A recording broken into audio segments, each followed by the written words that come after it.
America ने Iran की 48 अहम शख्सियात को मार दिया है। पूरी ईरानी लीडरशिप मारी जा चुकी है। अमेरिकी सदर ट्रंप ने यह दावा किया है और कहा है कि ईरान की मिलिट्री कमान मुकम्मल ख़त्म हो चुकी है। बहुत से लोग हथियार डालना चाहते हैं। पासदारान इनकलाब ईरानी फ़ौज और पुलिस हथियार डाल दें तो इस्तिस्ना मिल सकता है। हथियार न डाले तो मौत का सामना करे। पासदारान इनकलाब की तनसीबात ईरानी फ़ज़ाई दिफाई निज़ाम को निशाना बनाया। 9 बहरी जहाज़ और ईरानी बहरिया की इमारत को भी निशाना बनाया है।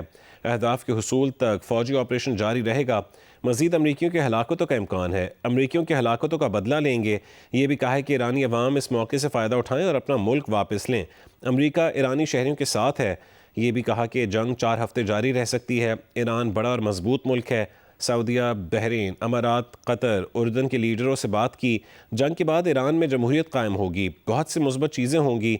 वो नए ईरानी रहनुमा से बात करने पर राज़ी हैं और ईरान के नए रहनुमा भी बातचीत करना चाहते हैं। We have hit hundreds of targets in Iran, including Revolutionary Guard facilities, Iranian air defense systems. Just now it was announced that we knocked out 9 ships plus their naval building, all in a matter of literally minutes. Iran's formerly supreme leader, Ayatollah Khamenei, is dead. The entire military command is gone as well, and many of them want to surrender into saving their lives. They want immunity. I once again urge the Revolutionary Guard, the Iranian military and police to lay down your arms and receive full immunity or face certain death. I call upon all Iranian patriots who yearn for freedom to seize this moment, to be brave, be bold, be heroic, and take back your country. America is with you. I made a promise to you, and I fulfilled that promise. The rest will be up to you, but we'll be there to help. Combat operations continue at this time in full force, and they will continue until all of our objectives are achieved. We have very strong objectives, but America will avenge their deaths and deliver the most punishing blow to the terrorists who have waged war against basically civilization. ईरानी फ़ौज ने दावा किया है कि अब तक मारे गए अमरीकी फ़ौजियों की तादाद 560 हो गई है और वाज़ेह किया है कि वह अमरीका के सामने कभी घुटने नहीं टेकेगी। उसने कुवैत में अमरीकी फ़ौजी अड्डे को मुकम्मल तौर पर नाकारा बना दिया है। बहरीन में अमरीकी फ़ौजी अड्डे को ड्रोन से निशाना बनाया गया। अमरीका के तैयारा बरदार जहाज़ इब्राहिम लिंकन को 4 मिसाइलों से हदफ बनाया गया। ईरानी army chief general Amir Hatami ने कहा है कि ईरानियों को गुलाम बनाने का ख्वाब कब्रों में जाएगा। ईरान के बेटे दिफाए वतन से पीछे नहीं हटे, ताकत से जवाब देते रहेंगे। पहले से तय और मशक शुदा मंसूबे के तहत हिकमत अमली अपनाए हुए हैं। ड्रोन, फ़ज़ाई दिफा और नेवी भरपूर कोऑर्डिनेशन से काम कर रही है।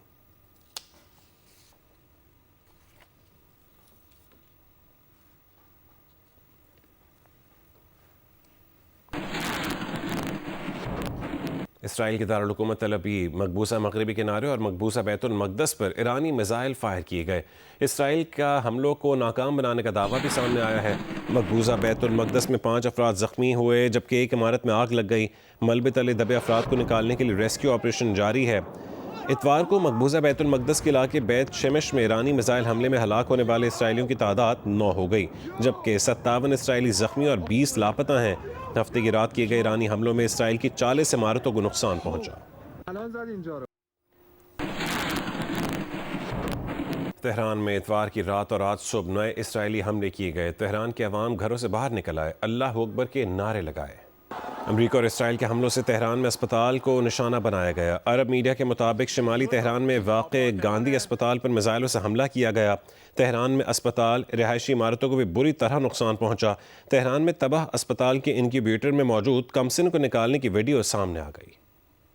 हिज़्बुल्लाह की जानिब से इसराइल पर मिसाइल और ड्रोन फायर किए गए। इसराइली फ़ौज का कहना है कि हिज़्बुल्लाह के प्रोजेक्टाइल्स को नाकारा बना दिया गया है। इसराइली फ़ौज की लेबनान के दारुल हुकूमत बैरूत में हिज़्बुल्लाह के ठिकानों पर बमबारी भी जारी है।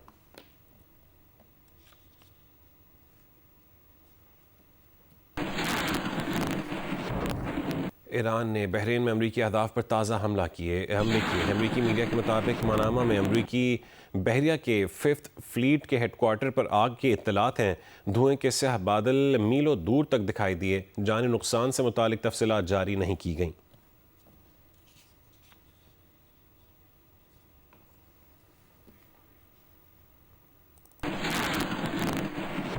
ईरान पर इसराइली और अमरीकी जहरीत के बाद तेल की आलमी कीमतों में 10% इजाफा हो गया है और इसकी कीमत $80 फी बैरल तक पहुंच चुकी है। माहिरीन का अंदाज़ा है कि बहरान जारी रहा तो तेल की आलमी कीमत $100 फी बैरल तक पहुंच सकती है।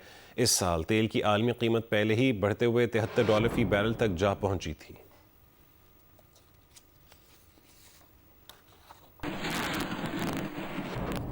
और आलमी मंडी में सोने की कीमत $55 इजाफे से $5,333 फी आउंस हो गई है। आलमी मंडी में सोने की कीमत में इजाफा हुआ है। कीमत $55 इजाफे से $5,333 फी आउंस हो गई।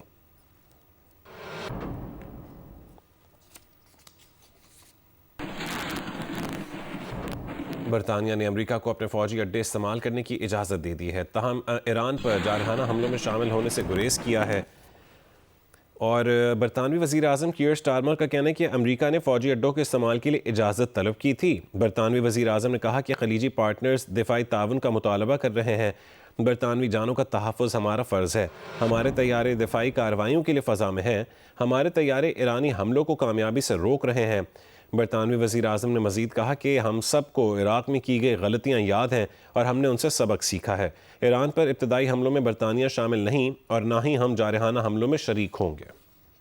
ईरान की अबूरी लीडरशिप काउंसिल की एक रोज़ में दूसरी मीटिंग हुई। ईरानी मीडिया की जानिब से जारी तस्वीर में देखा जा सकता है कि मीटिंग में ईरान के सदर मसूद पेज़ेश्कियान, ईरानी अदलिया के सरबराह गुलाम हुसैन मोहसिनी और शूरा निगहबान के फ़कीर रुकन आयतुल्ला अली रज़ा आराफ़ी भी शरीक हुए। ताहम मीटिंग में तय किए गए उमूर से मुतालिक तफसील जारी नहीं की गई।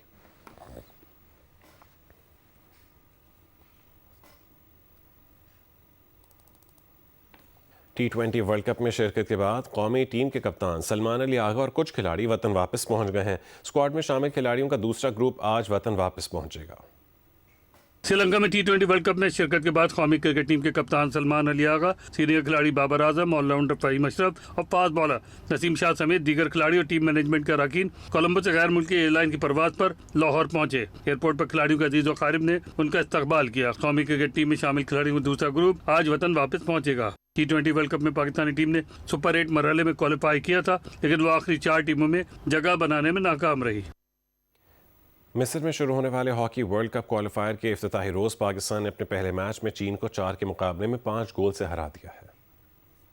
मैच में पाकिस्तानी टीम ने चीन के खिलाफ इब्तिदा से ही दबाव रखा। पाकिस्तान की जानिब से मोहम्मद सुफियान, राना वहीद, मोहम्मद इमाद, अबू बकर महमूद और राना वलीद ने एक गोल बनाया। एक मौके पर पाकिस्तान को 4-1 की बढ़तरी हासिल थी। चीन ने कमबैक करते हुए खसारा कम किया। उनकी जानिब से सियाओं ने 2, जैंग और गवान ने एक गोल स्कोर किया। कौमी हॉकी टीम वर्ल्ड कप क्वालिफायर्स में अपना अगला मैच मलेशिया के खिलाफ खेलेगी। सफूर स्क्वाड ने सनसनीखेज मुकाबले के बाद पंजाब ब्लू को 4 के मुकाबले में 5 गोल से शिकस्त देकर रमज़ान पोलो कप जीत लिया है। लाहौर पोलो क्लब में होने वाले रमजान पोलो कप के फाइनल में सफूर स्क्वाड और पंजाब ब्लू की टीमें मद्दे मुकाबले थी। दोनों टीमों के दरमियान कांटेदार मुकाबला हुआ, जिसमें सफूर स्क्वाड ने 4 के मुकाबले में 5 गोल से कामयाबी समेटी। फातेह टीम की जानिब से जलील आजम ने 2 गोल स्कोर किए, जबकि दाइम भट्ट, फारूक अमीन सूफी और बिलाल हई ने एक गोल स्कोर किया। पंजाब ब्लू की जानिब से अहमद अली टिवाना ने 3 जबकि मोहसिन खोसा ने 1 गोल बनाया। फाइनल के इख्तिताम पर खिलाड़ियों में इनामात तकसीम किए गए। कराची में सिक्योरिटी के पेश नज़र एमटी खान रोड से PIDC रोड, मायकोलाची रोड, रेलवे फाटक तक और शाह फैसल को FTC के मकाम से बंद कर दिया गया है। तफसीलात जानने के लिए रब्ता किया है जियो न्यूज़ के नुमाइंदा कमर अली मस्तोई से। कमर, क्या तफसीलात हैं? कौन कौन से रूट्स बंद हैं और कौन से खुले हुए? जी बिल्कुल, शाह फैसल पर सफ़र करने वाले शहरियों को जो है वो FTC के मुकाम पर शाह फैसल बंद मिलेगी। यहाँ से मुतबादिल के तौर पर ट्रैफिक पुलिस ने ट्रैफिक को गोरा कब्रिस्तान और फिर वहाँ से यूटर्न देके सदर की तरफ मोड़ दिया है। एमटी खान रोड से PIDC जाने वाला जो रोड है वो जो है वो ट्रैफिक के लिए बंद कर दिया गया है।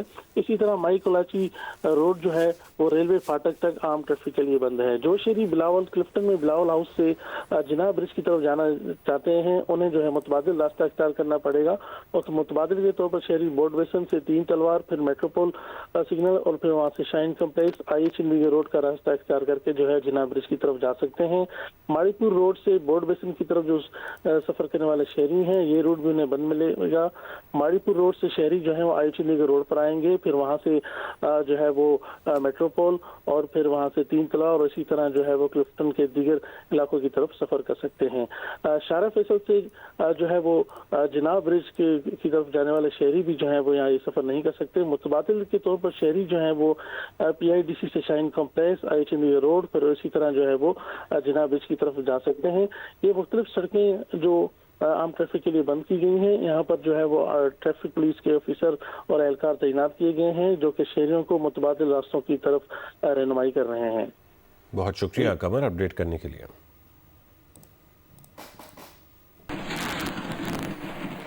पाकिस्तानी एयरपोर्ट्स पर 11 गैर मुल्की परवाज़ें 3 दिन से फंसी हुई हैं। ईरान पर हमले के बाद मशरक़ वस्ता की 11 परवाज़ें उड़ान ना भर सकीं।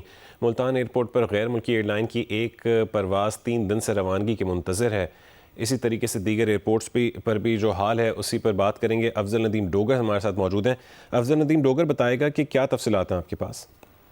जब ये क्राइसिस स्टार्ट हुआ था उसके फौरी बाद जो है वो मुख्तलिफ फ्लाइट्स डाइवर्ट हुई थी पाकिस्तान की एयर स्पेस से, फिर कराची ज़्यादा एक्टिव हुआ था तो तकरीबन 21 परवाज़ें थीं जिन्होंने लैंड किया था, लेकिन तो कुछ तो वापस चली गई अपने अपने मुल्क से जहां से वो उड़ान भर के आई थीं। इस तरह कराची एयरपोर्ट पे अभी भी एयर अरबिया, कतर एयर और फ्लाई दुबई के 5 तैयारे गुज़िश्ता 3 दिन से खड़े हैं। मुल्तान एयरपोर्ट पे जैसे कि आपने बताया एक फ्लाई दुबई की परवाज़ है। सियालकोट एयरपोर्ट पे फ्लाई दुबई और एयर अरबिया की 2 फ्लाइटें हैं। लाहौर एयरपोर्ट पर ईरानी तैयारा जो है वो गुज़िश्ता 3 दिन से खड़ा है। पेशावर एयरपोर्ट पे एक फ्लाइट थी जो कल जिसे उड़ाकर जो है वो इस्लामाबाद उतारा गया। इसी तरीके से इस्लामाबाद एयरपोर्ट पे भी फ्लाई दुबई और गल्फ एयर की 11 फ्लाइट्स जो हैं वो दो फ्लाइट जो हैं वहाँ पर मौजूद हैं। ये सिचुएशन जो डेवलप हुई है इसमें पाकिस्तान और अफगानिस्तान की फ़ज़ाई हदूद गुज़िश्ता तकरीबन 3 दिन से इंतहाई मसरूफ़ हुई है। गुज़िश्ता 24 घंटे में तो कई रिकॉर्ड टूट गए हैं इस एयर स्पेस के, क्योंकि कई गुना ज़्यादा परवाज़ें जो हैं वो ओवरफ्लो यानी फ्लाई ओवर कर रही हैं पाकिस्तान और अफगानिस्तान से। तकरीबन 3 कॉरिडोर हैं जो दुनिया के मसरूफ़ तरीन कॉरिडोर जो है वो ज़ाहिर हो रहे हैं फ्लाइट रडार पे। ठीक है, बहुत शुक्रिया अफजल नदीम डोगर हमें तफसीलात से आगाह करने के लिए।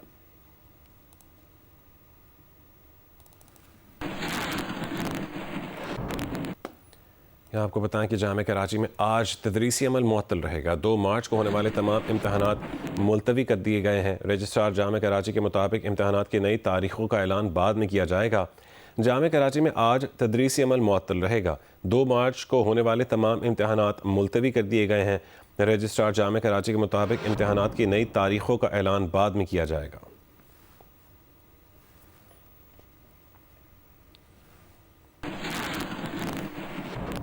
बलूचिस्तान में मौसम में नुमाया तब्दीली देखी जा रही है। सूबे के बेशतर इलाके गर्म होना शुरू हो गए हैं। सूबे में सबसे ज़्यादा गर्मी लसबेला में पड़ी है। महकमे मौसमियात के मुताबिक इतवार को लसबेला में ज़्यादा से ज़्यादा दर्जा हरारत 35 डिग्री सेंटीग्रेड रहा। तुरबत में 33, नौकुंडी और दालबंदीन में 31, कोयटा में 22, कल्लात में 20 और ज़ियारत में 13 डिग्री सेंटीग्रेड रिकॉर्ड किया गया। महकमे मौसमियात के मुताबिक पीर को सूबे के बेशतर अजला में मौसम खुश्क रहने की तवक्को है, जबकि बलूचिस्तान के शुमाली अजला में दिन के दर्जा हरारत 21 से 23 डिग्री सेंटीग्रेड, जनूबी इलाकों में 33 से 35 डिग्री सेंटीग्रेड रहने का इम्कान है।